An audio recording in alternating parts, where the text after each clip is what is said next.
influence behind the bombs in Boston is not clear, but authorities are certain of one thing. We believe this to be a terrorist. We believe this to be a man who's come here to kill people. Since the early 2000s, Chechnya has become a breeding ground for terrorist organizations, radicalized by failed drives for independence from Russia. Chechen terror organizations were behind the gruesome massacre at the Beslan school in Russia in 2004, where more than 350 people, mostly children, were murdered in that attack.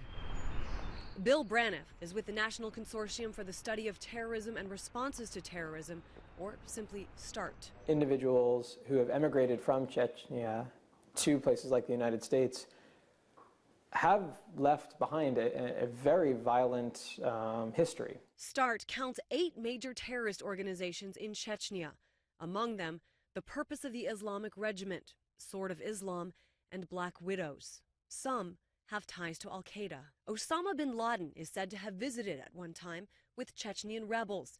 According to the Council on Foreign Relations, Zacarias Moussaoui, a terrorist who helped plot out the original 9/11 attacks, recruited Chechnyan rebels.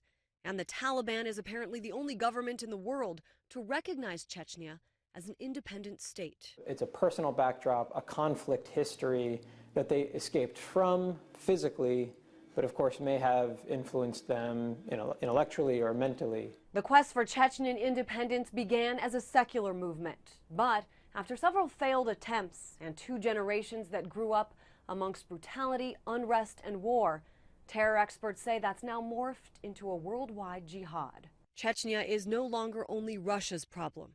It's now Boston's problem. It's America's problem. It's the world's problem. I'm Christine Frizzell reporting.